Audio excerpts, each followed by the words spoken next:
morning, everyone. My name is Tim. My name is Becky. And welcome.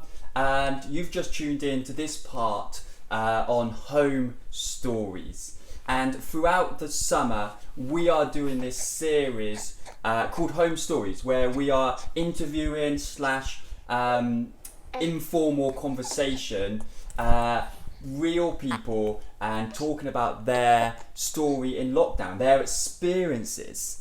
And we are very much pleased to welcome into our home this morning, and it's Jackie and John.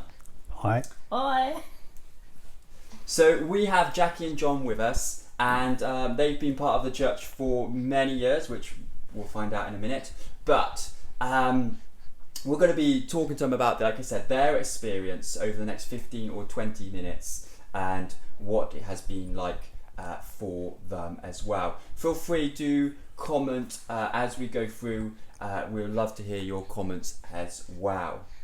So, Jackie and John.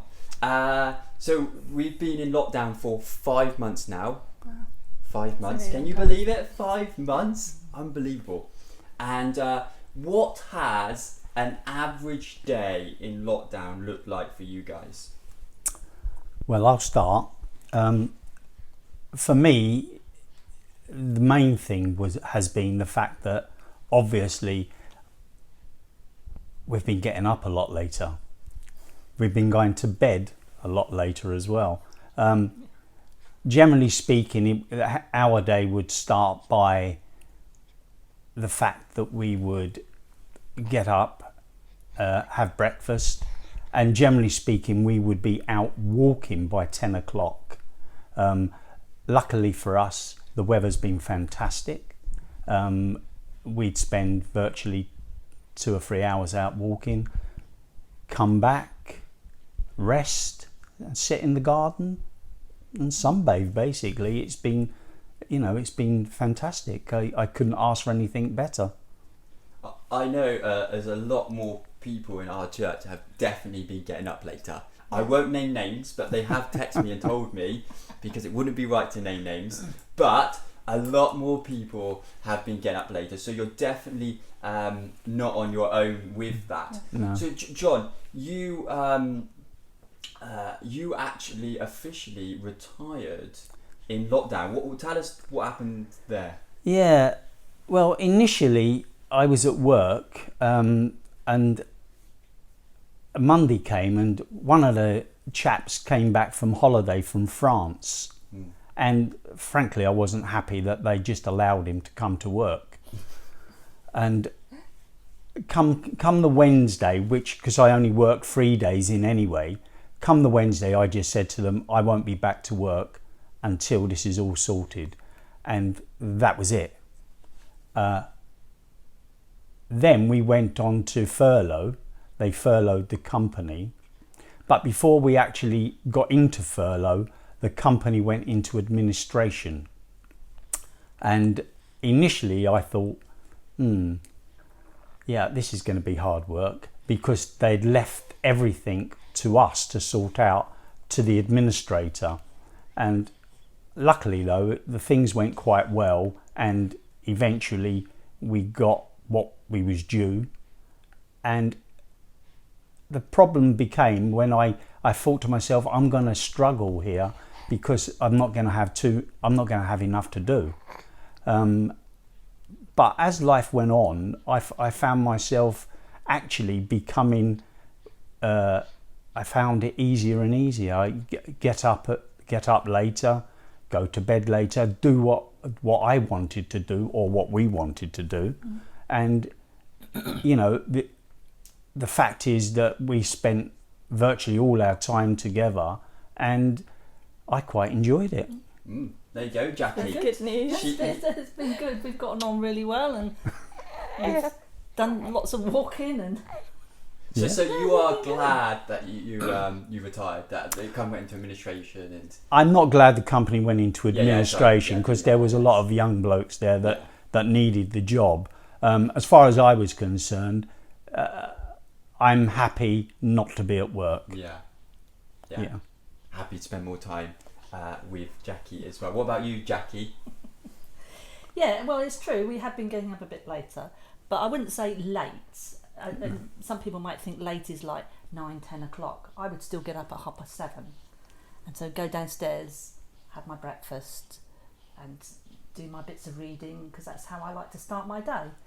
And then, like John said, we go out for walks. And we had a bit of a regime. We'd go out for walks, and I was making so many cakes. I've never made so many cakes in all my life. Some came out really well and some were atrocious. But we had all these cakes, so each week I was making cakes, and we'd go out for our walk and come back, sit down, have a drink and a piece of cake. That was the Very routine, nice. wasn't it? Yeah. It was good. So we did do a lot of sitting in the garden.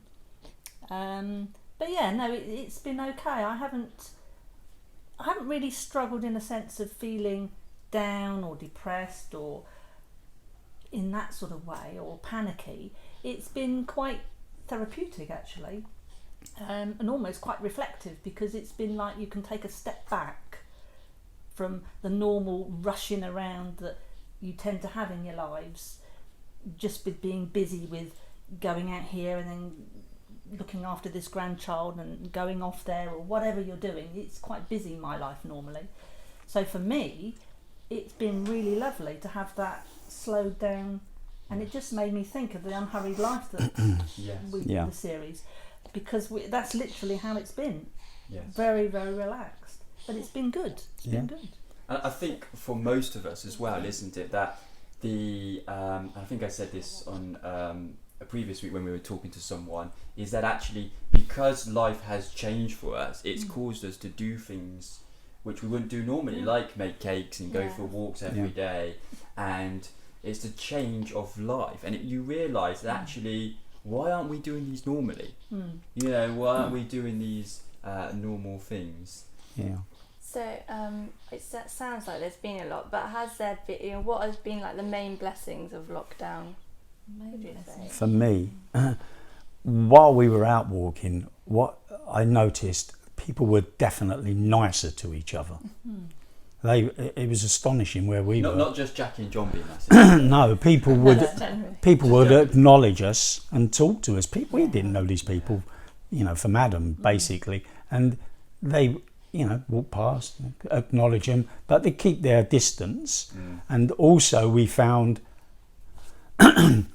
lots of places we didn't know existed in where we live in Corfmullen. Yeah. All the little lanes and the walkways. We spent some of our time walking on the golf course in Broadstone, because obviously we had free reign on the golf course initially, and I enjoyed it. Fantastic, Yes. walking. But the places that I didn't realise existed there, it just amazed me that I've lived there 30 years and I don't even know the place. Yeah, wow. But I think a lot of that's due to the fact that I spent so much time at work. Hopefully I'll find lots more places. Yeah. What about you, Jackie? Yeah, and again, like John said, the places that we found for going for walks, I wouldn't go off on my own walking around those sort of places, because just as a woman, I would feel more vulnerable. But as a couple, going off and doing that, and yeah, we found lots of places I couldn't believe. Yeah, it was like going out on a bit of a treasure hunt. It was very good. But What I did notice was that initially, because things were hard to shop, and a lot of people just weren't taking any notice of what was really going on, and occasionally I did get annoyed with some people, the way they treated the situation. They weren't giving you room in the shop, and I found that we decided not to bother to go to the shops, because I know that it would have ended up in arguments, and I didn't want to get into that. Yes. What has been, I suppose, the hardest parts of lockdown, that the things that you've missed maybe, or the things that just really the hard things in lockdown? Mainly for me would be not seeing, obviously, the family, especially the grandchildren. I don't think we saw anyone for a few months. 3 months. Yeah. And yeah, it although we could see them on things like Zoom and Facebook, Not the same. no, because on Zoom I find that you tend to talk over each other, Yeah. and it's difficult to actually have a conversation. Yeah. I even miss people at work. I spend quite a lot of time talking to people at work, especially one chap who I worked with who lives in Southampton, and we spent a lot of time talking, and basically we've made arrangements to see each other once we're in a better place, because obviously we just left the firm and nobody got to say goodbye to each other. No. And you know, Strange, isn't it? yeah, What about yourself, Jackie? The hard things. Yeah, again, not seeing the grandchildren, obviously, not getting together with the kids like you would under normal circumstances, and missing friends, because I like to socialise with people, and having those connections are quite important. Yes. So yeah, I missed all that kind of thing, and just sort of that freedom of going out and about that's suddenly taken away from you, and when things are removed from you and you can't do it, you kind of have to have a new perspective on how you're going to work that Yes. and get the best out of it, because otherwise it could bring you down, I would imagine. So I tried to find, there's a saying that I once heard, it's look for the treasure in every trial. Yes. And so I tend to be a bit like that. I try and pick out the treasure for whatever the situation is and make the most of it, rather than letting the situation get me down. So I come at it Yes. from that way. Yes. Yeah. And I think, you know, most of us would say similar to yourselves in terms of like seeing family. No, not seeing family actually. Not seeing family has definitely been the hardest. It's been the hardest thing. Is to, you know, there's been so much good stuff. You know, doing your walks, making cakes. You know, and even spending time with your. Like with you guys spending time together, and with us guys being able to spend more time together, but seeing wider family has been a massive miss. And you know, I can only imagine what it's like not to, because you guys spend a lot of time with your grandchildren, and not to see them is so hard. And I can only imagine what it's like, because I don't know what it's like. But I think for all of us is that when we can come together as a church again, and we don't know when that will be. No. Because of everything that's gone, but when we can properly come together, and we don't need to wear face masks, when we can properly come together and have a drink, you know, a cup of tea and a biscuit, and maybe a party to celebrate, all back together, and we don't know when that will be, like I said, but that's going to be such a great moment, because we're going to be able to talk with one another face to face, and we're going to be able to hear and listen to one another, and it's going to be such a good time with it. I think you briefly mentioned about the series about Unhurried Life and Life of Disciple.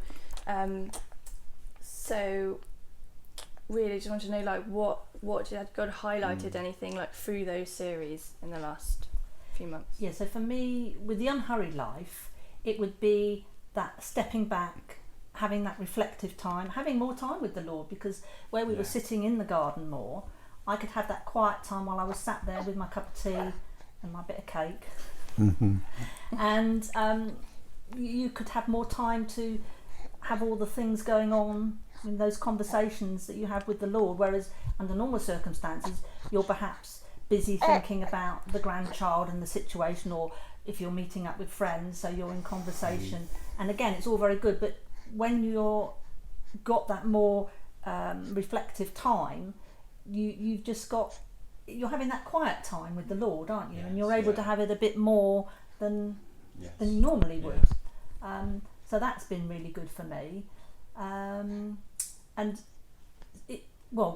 Psalm 91 was a psalm that I had right from the very beginning of lockdown. Yes, I remember, And that kept coming back to me from various different people and things I happened to read and things I happened to see. And then one day, somebody who lives down the road from us, we don't know from Adam, happened to drop something through our door, and they dropped it through lots of people's doors because they felt led. They were Christians, and they felt led that they needed to do this. and on the bottom of the note was Psalm 91, and I just thought, wow, it was really like the Lord was speaking to me through that psalm quite strongly. And because we both weren't well, John wasn't well in the March, and then I wasn't well in the April, and it dragged on and on and on. I really believe quite strongly that psalm, I really felt like the Lord was using all those words in that. And I really felt we were being looked after and protected and kept safe, even though we weren't well. We weren't ill, were we? No. We were kind of... No, I sorry, can I butt in?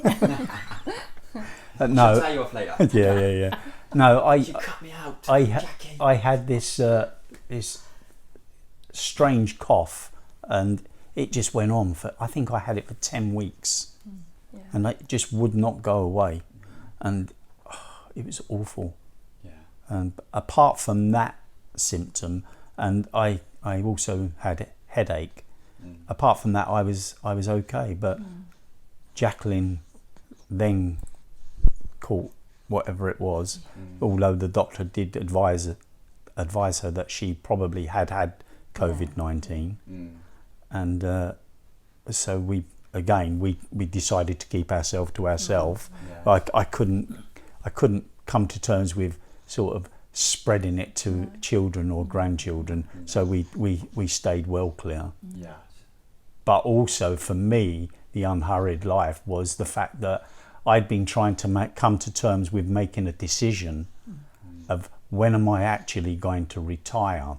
Well, clearly it was taken out of my hands, and I didn't have to worry about it. Yeah. So it's all done and dusted, and decision was made for decision made.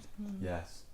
And I think with everything that's gone on with the unhurried life, it's like, well, when things are starting to get like back to a new normal, shall we say, it's like, well, how are we going to do this unhurried life, under the new normal? Because, we probably wouldn't, eating cakes and going for walks every day.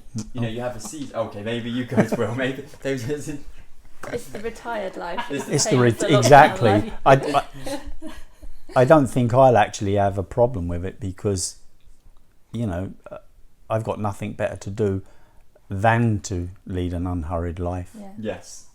And John's been making lots of bread. Oh yeah. Oh, lots Got of that bread. bread, Yeah, under Jamie's guidance. guidance. Sourdough, Yeah. Sourdough, yes. Yeah. Very nice.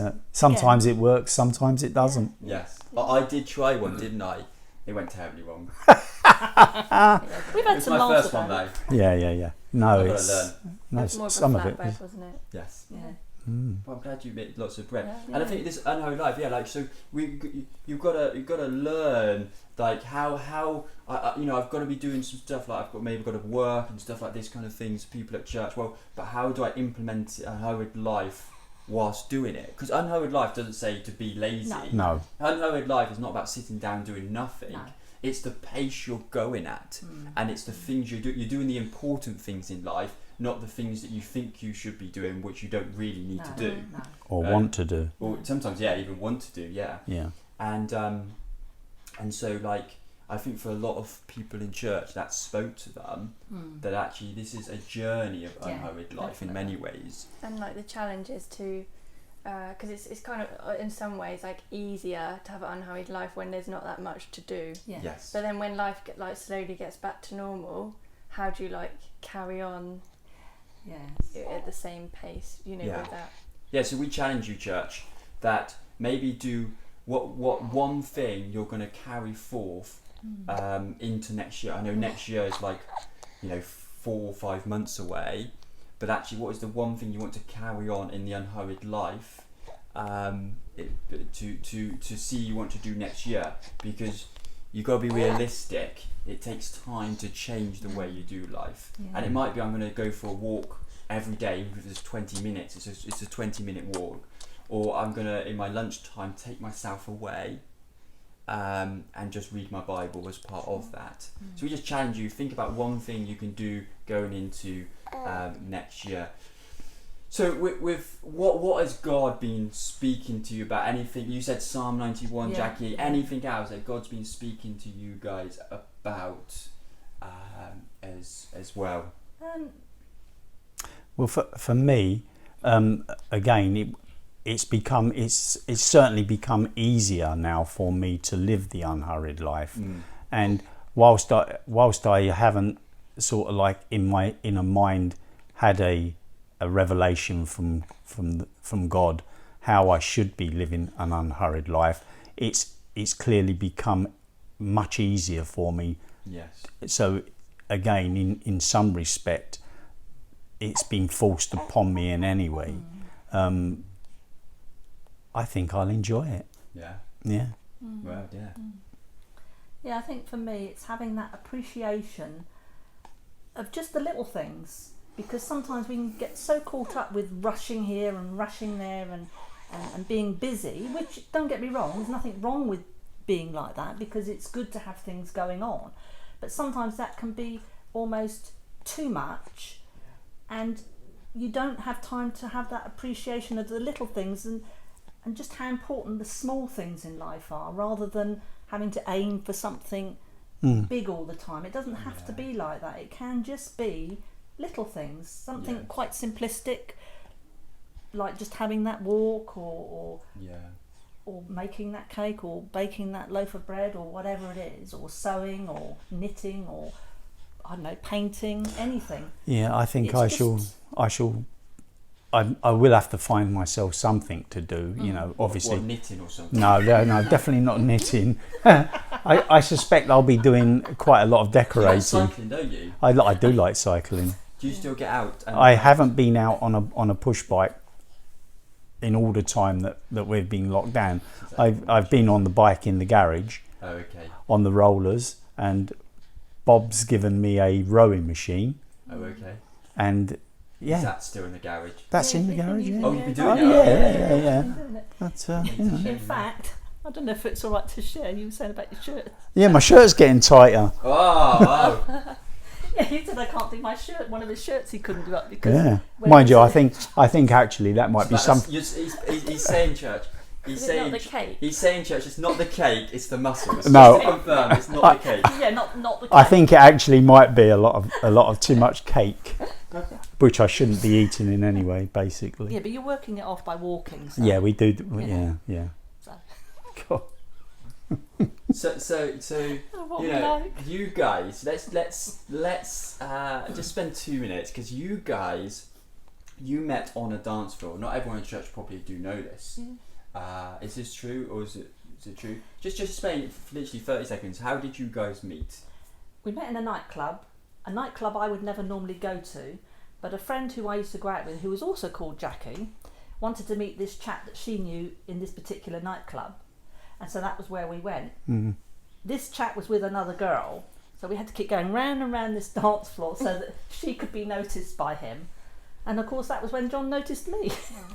Oh, I thought it was the other way round. Yeah. Yeah, you All were with guys a say group. that. He was with his group of mates. I was down from London for his 20th birthday. with my friends, and I forget the name of the club now. Cardinal. The Cardinal. Forget the name, John. Yeah, I don't. Jackie's never forgotten it. Yeah, no, she hasn't. No, it was very significant. Yeah. Yeah. That was you fell on your feet that night, I tell you. What, literally? Yeah. John. And obviously, how long have you guys been at church? Obviously, you came to Jesus through the Divine Church. Yeah. Jackie, you were a bit earlier than John. I remember baptising John. So, what roughly were the dates then? Just give us a reminder. So for me, I did an Alpha course. Well, we both did the Alpha course back in 2008, and that all came about because Victoria and Jamie had just gotten married, and I was returning the suits to Bob's and Jane's house, and they had an Alpha leaflet on the table, and Bob said, "Well, would you like to come along?" And I said, "Oh, yeah, it'd be really good." So we both went to that. Yeah. Did the whole course, which was amazing, and that was my catalyst. Yeah. That was it. It was things that I kind of had known from when I was a child, because I went to church as a child, but I suddenly kind of knew a different understanding. It was quite interesting. So then I started coming to church immediately. So 2009, that was it. I was at church and I couldn't get enough. It was like, like that. And I remember John saying to me at the time, "This is a bit sudden." And I said, no, I've been thinking a lot of stuff for quite a while. So things had been going on, and obviously the Lord was speaking to me, and he brought me to that point, and then I made that step forward. And then it was 2010, I think I got baptised.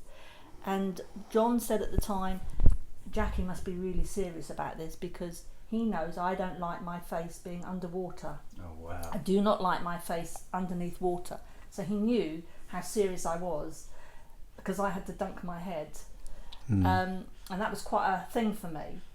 And I thought, well, if the Lord can go on that cross and do what he did for me, I can stick my head under the water for 2 seconds. Absolutely. But that was really a toughie for me. Yes. That was really a toughie. So that was in 2010, and I constantly prayed for John. Yes. The whole time when I became a Christian, the whole time I constantly prayed. And when he suddenly became a Christian, I thought, wow, I was so excited, and I thought, thank you, Lord. It really was quite a And so, big John, thing. you went to, you obviously did the Alpha course in 2008, Yeah. and then a few years later, Jamie came unwell. Carry on. Well, Jamie became very unwell, Yeah. and I basically, it weren't a case of praying for him daily. It was constant, and I thought to myself, when he actually recovered, that I couldn't pray constantly, and then at the end of it, when he'd recovered, walk away. I can't do hypocritical. Yeah. So at that point, I decided that I would get baptised. And I remember baptising you in Bob and Jane's pool, and that moment. And you know, the one thing I love about Jackie and John's testimony, and also Jamie and Vicky's and Bob and Jane's and Liz, that whole family, it was like one of them came to Jesus, and then it was a catalyst Like for a others. domino. It was like a family thing. Yeah. And also with, I know when I've spoken to Jamie before, he says it was worth being this ill just to see his father-in-law come to be part of the family of God.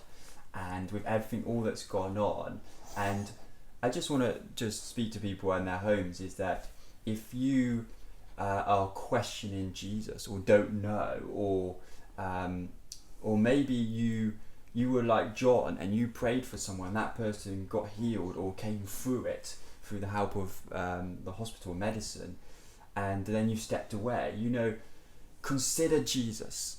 You know, the Jesus is an amazing person, and what he did for us through his life and his death and resurrection has transformed our lives thousands of years later. And I would encourage you to take time to talk to God and talk to a Christian. If you don't know any Christians, do get in contact with us either through Facebook or email, and we would love to chat with you and talk to you more about Jesus, because Jesus has changed Jackie and John's life, as you've just heard in the last 20-25 minutes, and he can change your life too, and he's changed our lives. Jesus does really change lives, and we praise God for that, for all the great things he does in our lives. So we just want to say thank you to Jackie and John. We hope that you at church have enjoyed listening to their story of the last 4 or 5 months, also a bit about how they met and how they came to follow Jesus. And yeah, thank you for tuning in, and we hope that you have a great rest of the day. And here's John and Jackie just to say goodbye. Bye. Bye. And we also say bye to you. Have a good rest of the day. God bless you as well. Bye.